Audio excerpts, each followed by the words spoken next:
ഞാൻ ഇന്ന് 10ാം ക്ലാസ്സിലെ ലക്ഷ്മണ സാന്ത്വനത്തിൻ്റെ 2ാം ഭാഗമാണ് എടുക്കുന്നത്. ഇതിൻ്റെ ആദ്യ ഭാഗം നേരത്തെ എടുത്തിട്ടുണ്ട്. അത് കാണാത്തവർ ലിങ്കിൽ കാണുക. അതിൻ്റെ 2ാം ഭാഗമാണ് ഇന്ന് ഞാൻ ഇവിടെ എടുക്കുന്നത്. ദേഹം നിമിത്തം അഹംബുദ്ധി കൈക്കൊണ്ടു മോഹം കലർന്നു ജന്തുക്കൾ നിരൂപിക്കും. ബ്രാഹ്മണോ അഹം നരേന്ദ്രമഹം ആദ്യമഹം എന്ന് ചിലർ അല്ലേ, ദേഹം നിമിത്തം ചിലരെന്ത് ചെയ്യുന്നു, തൻ്റെ ശരീരം നിമിത്തം, നിമിത്തം കാരണം അല്ലേ. ചിലരുടെ വിചാരമുണ്ട്, എനിക്ക് നല്ല ആരോഗ്യമുണ്ട്, ഞാനാണ് സുന്ദരി, ഞാനാണ് സുന്ദരൻ അല്ലേ എന്നൊക്കെ പറഞ്ഞ് ചിലർ തൻ്റെ ദേഹത്തെക്കുറിച്ച് അഹങ്കരിക്കാറുണ്ട്. അതാണ് ദേഹം നിമിത്തം. അഹം ഞാൻ, അഹം പറഞ്ഞാൽ ഞാൻ, അഹം ബുദ്ധി കൈക്കൊണ്ട് ഞാൻ എന്ന ഭാവം, നമ്മൾ പറയില്ല അഹംഭാവം എന്ന്. അപ്പോൾ പറയണം അഹം ബുദ്ധി കൈക്കൊണ്ട്, അങ്ങനെ ബുദ്ധി കൈക്കൊണ്ട് മോഹം കലർന്ന്, കുറേ സ്വപ്നമൊക്കെ കാണും അല്ലേ, മോഹിക്കുകയാണ് അവർ. അതാണ് മോഹം കലർന്ന് ജന്തുക്കൾ നിരൂപിക്കും. ജന്തുക്കൾ എന്നാ പറയുന്നത് അല്ലേ, നിരൂപിക്കും, മനസ്സിലാക്കും. എന്താണ് മനസ്സിലാക്കാൻ പറയാണ്? എന്താ പറയുന്നത്? ബ്രാഹ്മണ അഹം നരേന്ദ്ര അഹം ആദ്യം അഹം അല്ലേ. എന്താ, ഞാൻ വലിയ ബ്രാഹ്മണനാണ് അല്ലേ, എൻ്റെ അടുത്തുകൂടെ ആരും വേണ്ട, എന്നെ മുട്ടണ്ട തൊടണ്ട എന്നൊക്കെ പറയില്ല ബ്രാഹ്മണൻ അല്ലേ. അതാണ് പറയുന്നത് ബ്രാഹ്മണ അഹം നരേന്ദ്രഹം, ഞാൻ രാജാവാണ് അല്ലേ എന്ന് അഹങ്കരിക്കുന്നു. ഞാൻ ബ്രാഹ്മണനാണെന്ന് പറഞ്ഞ് അഹങ്കരിക്കുന്നു. ആഢ്യമഹം, ആഢ്യത്വം, ഉന്നത അല്ലേ, അല്ലെങ്കിൽ ഉന്നത സ്ഥാനത്തേക്ക് ഇരിക്കുക, ഞാനാണ് ഏറ്റവും വലിയ സ്ഥാനത്ത്, ആഢ്യന്മാർ ഉയർന്ന സ്ഥാനത്ത് എന്നൊക്കെ പറയാം. അതാണ് ആഢ്യം അഹം എന്ന. അമ്രേഡിതം പറഞ്ഞാൽ ആവർത്തിച്ച് പറയുക അല്ലേ, പറഞ്ഞത് തന്നെ എല്ലാവരും മുന്നിലും ഇങ്ങനെ പറഞ്ഞ് നടക്കും. ഞാൻ അങ്ങനെയാണ്, ഞാൻ ഇങ്ങനെയാണ് എന്നൊക്കെ പറഞ്ഞ് അഹങ്കരിച്ച് നടക്കുന്നവർ. അഹം പറഞ്ഞാൽ തന്നെ ഞാൻ, ആ അഹംഭാവം ഉള്ളവരാണ് വെറുതെ എന്തു പറയാ, ഞാൻ എന്ന സംബോധന ചെയ്യാറുള്ളത്. അതാണ് ആവർത്തിച്ച് പറയുക. അവർ എന്തു പറയുമ്പോഴും ഞാൻ എന്ന് പറഞ്ഞിട്ട് പറയുന്നു. അവരൊക്കെ അഹംഭാവം ഉള്ളവരാണ്, ഞാൻ എന്ന ഭാവം ഉള്ളവരാണ്. അതാണ് അങ്ങനെ ആവർത്തിച്ച് പറഞ്ഞു. കലർന്നിടും ദശാന്തരെ, ആ കാലത്തെ, അങ്ങനെ പറഞ്ഞു നടന്ന കാലത്തെ, ദശാന്തരന ആ കാലഘട്ടത്തെ, നമ്മൾ ആ കാലത്തെ ജന്തുക്കൾ ഭക്ഷിച്ച് കാഷ്ടിച്ചു പോകില്ല. നമ്മുടെ ഈ സുന്ദരമായ ശരീരത്തെ അല്ല, നമ്മൾ ഈ ശരീരം കൊണ്ടല്ല അഹങ്കരിക്കുന്നത്. ആ ശരീരം എന്ത് ചെയ്യുക, ജന്തുക്കൾ ഭക്ഷിച്ചിട്ട് ആരൊന്നുമില്ലാതെ അത് കാഷ്ടിച്ച് കളയുക, വിസർജിച്ച് കളയുന്നു അല്ലേ. ആ ജന്തുക്കളുടെ കാഷ്ടമായിട്ട് നമ്മൾ ഈ സുന്ദരമായ ശരീരം ആയി മാറിപ്പോവാം. എന്നാൽ ജന്തുക്കൾ ഭക്ഷിച്ച് കാഷ്ടിക്കാം. പിന്നെയോ നമ്മൾ മരിച്ചു കഴിഞ്ഞാൽ നമ്മൾ എന്ത് ചെയ്യുക, ചുടല വയ്ക്കും അല്ലേ, ചുടാറ് അല്ലേ. എന്തെന്നു അപ്പോൾ വെണ്ണീറായി ചമഞ്ഞ് പോയിടില്ല. ആ എന്ത് ചെയ്യുന്നു, ചുടുമ്പോൾ അത് വെണ്ണീറായിട്ട്, വെണ്ണീർ പറഞ്ഞാൽ ചാരം അല്ലേ, ആ ചാരമായി ചമഞ്ഞു പോയിടില്ല. നമ്മുടെ ഈ സുന്ദരമായ ശരീരം ഒരു പിടി ചാരമായി പോകാം.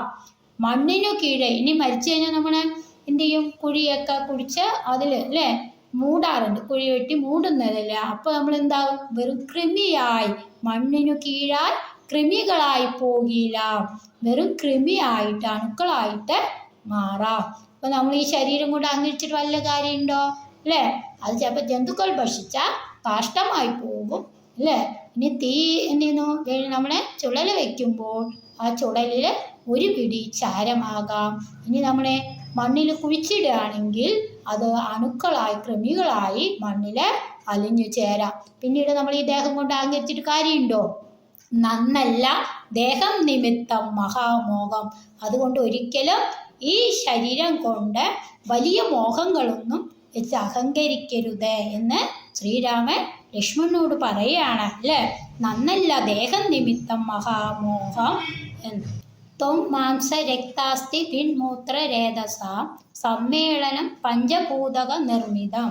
നമ്മുടെ ശരീരം എങ്ങനെയുള്ളതാണ്? ത്വം മാംസ രക്തം, ത്വം പറഞ്ഞാൽ ത്വക്ക് അല്ലേ, മാംസം, പിന്നെയോ രക്തം, അസ്ഥി, മൂത്ര രേതാംസം അല്ലേ, മൂത്രവും രേതാംശമാണ് ബീജം അല്ലേ. ഇതെല്ലാം കൂടി കലർന്നാണ് നമ്മുടെ ശരീരം. ഇതെല്ലാം കൂടി സമ്മേളിക്കുന്ന പഞ്ചഭൂതക നിർമ്മിതം, പഞ്ചഭൂതകങ്ങൾ കൊണ്ട്, പഞ്ചഭൂതം കൊണ്ട് നിർമ്മിച്ചിരിക്കുകയാണ് എന്നാണ് പറയുന്നത് നമ്മുടെ ശരീരം. അതപ്പോൾ എന്തൊക്കെയാണ് പഞ്ചഭൂതം? മണ്ണ്, ജലം, വായു, തീ, ആകാശം അല്ലേ. അഗ്നി തീ, അഗ്നി, ആകാശം, ഇതൊക്കെയാണ് പഞ്ചഭൂതങ്ങൾ അല്ലേ. ആ പഞ്ചഭൂതം കൊണ്ട് നിർമ്മിച്ചിരിക്കുകയാണ് എന്നാണ് പറയുന്നത്. അതെല്ലാം സമ്മേളിക്കുന്നതാണ് നമ്മുടെ ജീവിതം, അല്ലേ? നമ്മുടെ ശരീരം മായാമയമായി പരിണാമിയായൊരു കായം വികാരിയായുള്ളുന്നത് അധ്രുവം. എന്താ പറയുന്നത്? മായാമയം, ഇതൊക്കെ മായയാണ്, അല്ലേ? മായാമയമാണ്, മായ കൊണ്ട് നിറഞ്ഞതാണ്. പരിണാമിയായൊരു, പരിണാമം പറഞ്ഞാ മാറ്റം, പരിണാമിയായൊരു കായം. നമ്മുടെ ശരീരത്തിന് എന്ത് ചെയ്യുക? പരിണാമം, മാറ്റം വരില്ലേ? എപ്പോഴും ഒരുപോലെയാണോ നമ്മുടെ ശരീരം? അല്ലല്ലോ. അപ്പം മാറ്റം വരാ. പരിണാമിയായൊരു കായം, കായം പറഞ്ഞാൽ ശരീരം. വികാരിയായുള്ളുന്നത് അധ്രുവം. കാരണം നമ്മുടെ ഈ വികാരങ്ങളും എന്താണ്? അധ്രുവം പറഞ്ഞാൽ സ്ഥിരമല്ല, അല്ലെ? ഒന്നും സ്ഥിരമല്ല. ശരീരവും നമ്മുടെ ഈ ചിന്താഗതികളും ഒന്നും നമുക്ക് സ്ഥിരമല്ല. അതാണ് അധ്രുവം. ദേഹാഭിമാനിനാം നിമിത്തമായി ഉണ്ടായ മോഹേന ലോകം ദഹിപ്പതിനു നീ ഇപ്പൊ അഹങ്കരിച്ചിട്ട് ദേഷ്യപ്പെട്ട് ഓടി വന്നില്ലേ?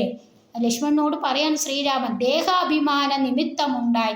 നീ നിന്റെ ശക്തി, അതുപോലെ നിന്റെ ദേഹത്തെ കണ്ടിട്ടാണ്, അഭിമാനിച്ചിട്ടാണ്, നിമിത്തമാണ്. നിമിത്തം പറഞ്ഞ കാരണം, അല്ലേ? നിന്റെ ദേഹാഭിമാന നിമിത്തമായി ഉണ്ടായതാണ് മോഹേന ലോകം നീ അങ്ങനെ മോഹിച്ചിട്ട് ലോകത്തെ തന്നെ ദഹിപ്പിക്കാനായിട്ടാണ് നീ വന്നത്, അല്ലേ? ലക്ഷ്മണൻ അത്രയും കോപത്തോടു കൂടിയല്ലേ വന്നത്, ക്രോധനായിട്ട്. അപ്പൊ ശ്രീരാമൻ പറയാണ്, നീ ദേഹാഭിമാന നിമിത്തമായി ഉണ്ടായ മോഹേന ലോകം ദയിപ്പതിനു നീ അങ്ങനെയാണ് വന്നത്.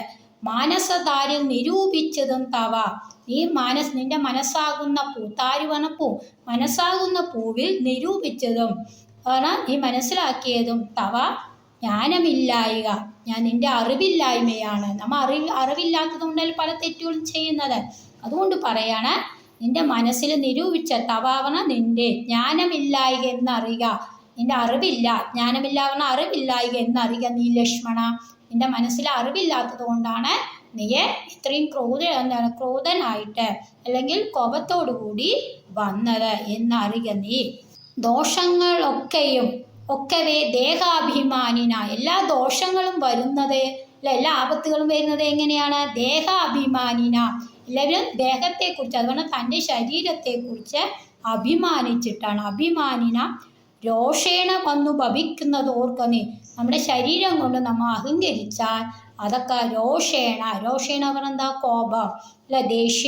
ദേഷ്യം വന്നും ഭവിക്കുന്നത് ഓർക്ക നീ. അതൊക്കെ നമുക്ക് ദോഷമേ ചെയ്യൂ, അല്ലെ? നമ്മൾ ദേഹം കൊണ്ട് അഭിമാനിച്ചാൽ അതൊക്കെ നമുക്ക് ദോഷമായി ഭവിക്കും എന്ന് നീ ഓർക്കു. ഭവിക്കുന്നത് ഓർക്ക നീ, അത് നീ ഓർത്താൻ നല്ലത് എന്ന് പറയാണ് ലക്ഷ്മണനോട്. ദേഹം അഹമെന്നുള്ള ബുദ്ധി മനുഷ്യർക്കൊക്കെ ദേഹം അഹം എന്ന, ശരീരമാണ് ഞാൻ എന്ന ഒരു അഹം ബുദ്ധിയുണ്ട്, അല്ലേ? ദേഹം അഹമെന്നുള്ള ബുദ്ധി മനുഷ്യർക്ക് മോഹം മാതാവ് അവിദ്യയാകുന്നതും, ആ ദേഹമല്ലാതെ ഓർക്കിൽ ഞാനായ ആത്മാവെന്നും മോഹയതന്ത്രിയായുള്ളത് വിദ്യകൾ. എല്ലാവരും മോഹം മാതാവാകുന്നു, അല്ലേ? അവിദ്യയാകുന്നതും, മോഹം അതാവാ അവിദ്യയാകുന്നത്. അവിദ്യ പറഞ്ഞ എന്താണ്? അറിവില്ലായ്മ, വിദ്യ ഇല്ലാത്തവൻ, അല്ലേ? വിദ്യാഭ്യാസം ഇല്ലാത്തവൻ ആണ് മോഹം എല്ലാം ആകുന്നത്, അല്ലേ? എന്ന് ചിന്തിക്കുന്നതും. ദേഹമെല്ലോർക്കിൽ ഞാൻ ദേഹമല്ല, ഞാൻ ആത്മാവ്, ഞാനായ ആത്മാവെന്നും, ഞാൻ ആത്മാവാണ്, ഈ ശരീരമല്ല. അതുകൊണ്ട് നമ്മൾ എപ്പോഴാണ് ഈ ശരീരത്തെ ഉപേക്ഷിച്ച് ആത്മാവും, അല്ലേ? എന്ന് ചിന്തിക്കുന്നവൻ, ദേഹമല്ല ഞാൻ ആത്മാവെന്ന് ചിന്തിക്കുന്ന മോഹത്തെ ഹന്ത്രിക്കുന്നവൻ, ഇല്ലാതാക്കുന്നവൻ, അല്ലെങ്കിൽ നശിപ്പിക്കുന്നവൻ. എന്നാൽ ചിലർ മോഹം മാതാവായി കരുതുന്നത് അവിദ്യയുള്ളവനും മോഹത്തെ നശിപ്പിക്കുന്നവൻ വിദ്യയുള്ളവനുമാണ്. വിദ്യകൾ, അതാണ് വിദ്യ എന്ന് നീ മനസ്സിലാക്കണം. മോഹത്തെ നശിപ്പിക്കുകയും വേണം. ദേഹമല്ല ഞാൻ ആത്മാവെന്ന് ചിന്തിക്കുമെന്ന്, അതാണ് വിദ്യകൾ, അതാണ് അറിവെന്ന് നീ മനസ്സിലാക്കണം എന്ന് ആര് പറയാണ്? ശ്രീരാമൻ ലക്ഷ്മണനോട് പറയുകയാണ്. സംസാരകാരിണിയായതു അവിദ്യയും സംസാരനാശിനിയായതു വിദ്യയും. സംസാരം പറഞ്ഞാ ലൗകിക ജീവിതം, ലൗകിക ജീവിത കാരണമായത് അവിദ്യയാണ്. നമ്മുടെ ജീവിതം നമ്മൾ സുഖിച്ച് ജീവിക്കുന്നത് അവിദ്യ കൊണ്ടാണ്. സംസാരനാശിനിയായതും നമ്മുടെ ലൗകിക ജീവിതത്തെ നശിപ്പിച്ചുകൊണ്ട്, നാശിനി പറഞ്ഞാൽ നശിപ്പിക്കുന്നതായുള്ളത് വിദ്യയുമാണ്. അതാണ് വിദ്യ. സംസാരത്തെ അതാണ് ലൗകിക ജീവിതത്തിൽ ജീവിക്കുന്നത് അവിദ്യയുള്ളവരും ലൗകിക ജീവിതത്തെ നശിപ്പിച്ച് കാരണം ഇല്ലാതാക്കുക, ലൗകിക ജീവിതം ഉപേക്ഷിച്ച് ജീവിക്കുന്നവർ വിദ്യയുമുള്ളവരാണ്. ആകയാൽ മോക്ഷാർത്ഥിയാകിൽ വിദ്യാഭ്യാസം ഏകാന്ത ചേതസ ചെയ്യുക വേണ്ടതും. ആകയാൽ പറഞ്ഞാൽ അതുകൊണ്ട്, മോക്ഷാർത്ഥിയാകയാൽ മോക്ഷത്തിനു വേണ്ടി, ആർത്തി പറഞ്ഞാൽ നേടുക അല്ലേ, മോക്ഷത്തിന് വിദ്യാർത്ഥി വിദ്യ നേടുന്നവൻ, അതുപോലെ മോക്ഷാർത്ഥി മോക്ഷം നേടുക അല്ലേ. അപ്പോൾ മോക്ഷ ആർത്തിയാകയാൽ വിദ്യാഭ്യാസം നമ്മൾ ഏകാന്ത ചേതസ ഏകാഗ്രതയോടുകൂടി, ഏകാന്ത ചേതസ ചേതസ് മനസ്സ്, ഏകമായ മനസ്സോടുകൂടി എന്നാൽ ഏകാഗ്രതയോടുകൂടി ചെയ്യുക വേണ്ടുന്നതും എന്നാൽ ഏകാഗ്രതയോടുകൂടി വിദ്യാഭ്യാസം ചെയ്യണം. അറിവ് കിട്ടുമ്പോഴാണ് നമുക്ക് മനസ്സിലെ ഇരട്ടൊക്കെ പോവുള്ളൂ അല്ലേ. ഇതുപോലുള്ള പലതും നമുക്ക് മനസ്സിലാക്കാനും ക്ഷമയൊക്കെ കിട്ടുകയുള്ളൂ എന്നും കൂടി ശ്രീരാമൻ എന്ത് ചെയ്യുക, ഉത്ബോധിപ്പിക്കുകയാണ് അതിലൂടെ. അതാണ് പറയുന്നത്, സംസാര നാശിനിയായത് വിദ്യയും. ആകയാൽ മോക്ഷാർത്ഥിയാകിൽ വിദ്യാഭ്യാസം ഏകാന്ത ചേതസ ചെയ്യുക വേണ്ടുന്നതും. തത്ര കാമ ക്രോധ ലോഭ മോഹാദികൾ ശത്രുക്കളാകുന്നതും എന്നറിയുക നീ. എന്താ പറയുക, തത്ര അവിടെ കാമ ക്രോധം, കാമവും ക്രോധം ദേഷ്യം, ലോഭം അത്യാഗ്രഹം, ലോഭം പറഞ്ഞാൽ അത്യാഗ്രഹം, ഈ മോഹാദികൾ, മോഹം ആദി പറഞ്ഞാൽ ഇതുപോലുള്ള എല്ലാം, ആദി പറഞ്ഞാൽ മുതലായ ആദികൾ ശത്രുക്കളാകുന്നത് അറിയുക നീ. ഇതൊക്കെ ശത്രുക്കളാണ്. ഏതൊക്കെയാണ് ശത്രുക്കൾ പറയുന്നത്? കാമ ക്രോധം, പിന്നെ അത്യാഗ്രഹം, ലോഭം പറഞ്ഞാൽ അത്യാഗ്രഹം, മോഹം, ഇതെല്ലാം ശത്രുക്കളാകുമെന്ന് അറിയുക നീ. ഇതൊക്കെ കൊണ്ട് നമുക്ക് ശത്രുതയെ നേടുള്ളൂ, ആരിൻ്റെ ഇല്ല അല്ലേ. ആര് നമ്മൾ ഇതൊക്കെ ലഭിക്കുന്നോ അവരിൽ നിന്നൊക്കെ നമുക്ക് ശത്രുത്വമേ അവസാനം കിട്ടുകയുള്ളൂ എന്ന് നീ അറിയുക. ലക്ഷ്മണനോട് പറയാണ്, നീ അത് മനസ്സിലാക്ക. മുക്തിക്കു വിഘ്നം വരുത്തുവാൻ എത്രയും ശക്തിയുള്ളൊന്നതിൽ ക്രോധം അറിയടോ. മുക്തി മോക്ഷം, മുക്തി പറഞ്ഞെന്താ മോക്ഷം, വിഘ്നം തടസ്സം, മുക്തിക്ക് തടസ്സം വരുത്തുവാൻ എത്രയും, ഇതൊക്കെ നമുക്ക് എന്തിനെ സഹായിക്കുള്ളൂ, നമ്മുടെ മോക്ഷത്തിന് തടസ്സം വരുത്താനേ സഹായിക്കുകയുള്ളൂ. ശക്തി ഉള്ളൊന്നതിൽ, ഇതിനൊക്കെ അതിനെ ശക്തിയുള്ളൂ. ക്രോധം, ക്രോധം പറഞ്ഞാൽ ദേഷ്യം അല്ലേ, ദേഷ്യം അറികടോ, അതിന് ശക്തിയുണ്ട്. ദേഷ്യത്തിന് ഈ മോക്ഷത്തിന് വിഘ്നം വരുത്താൻ ശക്തിയുണ്ടെന്ന് നീ അറിയടോ. പിന്നെ എന്താ പറയുന്നത്, മാതാ പിതൃ ഭാതൃമിത്ര സഹികളെ ക്രോധം നിമിത്തു ഹനിക്കുന്നത് പൂവാൻ. നീ ഇപ്പം ദേഷ്യം കൊണ്ട് ഓടി വന്നില്ലേ, അതുപോലെ മനുഷ്യരെന്ത് ചെയ്യുന്നു, മാതാ പിതൃ, പിതൃ പറഞ്ഞാൽ അച്ഛൻ അല്ലേ, പിതാവ്, മാതാവ് അമ്മ, പിതാവ് അച്ഛൻ, ഭാതൃ, ഭാതൃ പറഞ്ഞെന്താ സഹോദരൻ, മിത്ര കൂട്ടുകാരൻ അല്ലേ, മിത്ര സഹികളെ, നമ്മൾ ഇവരെയൊക്കെ, ആരെയൊക്കെ, അച്ഛനെയും അമ്മയെയും സുഹൃത്തിനെയും കൂട്ടുകാരെയും അല്ല എല്ലാവരെയും ക്രോധം നിമിത്തം ഹനിക്കുന്നു പൂമാൻ. പൂമാൻ മനുഷ്യൻ, ഹനിക്കുക, നശിപ്പിക്കുക, കൊല്ലുക അല്ലേ. ദേഷ്യം വന്നാൽ നമുക്ക് തന്നെ ചില സമയത്ത് നമ്മൾ എന്താ ചെയ്യുന്ന പോലും അറിയില്ല. അപ്പോൾ സ്വന്തമാണോ ബന്ധുവാണോ ഒന്നും മനസ്സിലാക്കാതെ ദേഷ്യം വന്നാൽ ആൾക്കാരെ കൊല്ലാൻ പോലും മടിക്കില്ല. അത്രയും ദേഷ്യത്തിന് ശക്തിയുണ്ട് എന്നും കൂടി പറയാം അല്ലേ. ഹനിക്കുന്നത് പൂമാൻ. ക്രോധം മൂലം മനസ്താപം ഉണ്ടായി വരാം. ദേഷ്യത്തോടെ നമ്മൾ എന്തെങ്കിലുമൊക്കെ ചെയ്യും, എന്നിട്ട് അവസാനം അയ്യോ ഞാൻ അത് ചെയ്തല്ലോ എന്നൊക്കെ പറഞ്ഞ് നമ്മൾ വിഷമിക്കാറുണ്ട് അല്ലേ. അതാണ് പറയുന്നത്, ക്രോധം മൂലം മനസ്താപം ഉണ്ടായി വരും. പിന്നെ അവസാനം നമുക്ക് പശ്ചാത്തപിച്ചിട്ട് കാര്യമുണ്ടോ, മനസ്താപം പശ്ചാത്തപിക്കുക, മനസ്താപം ഉണ്ടായി വരും. ക്രോധം മൂലം നൃണ സംസാര ബന്ധനം അല്ലേ.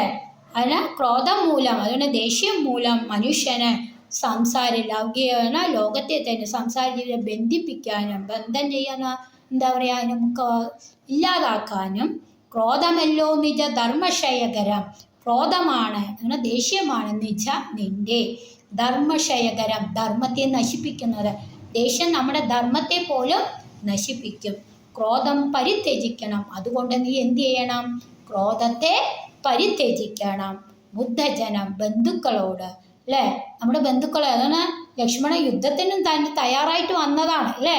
അവരൊക്കെ യുദ്ധം, അതൊക്കെ അവരൊക്കെ ആരാ, നമ്മുടെ ബന്ധുക്കളും കൂടിയാണ്.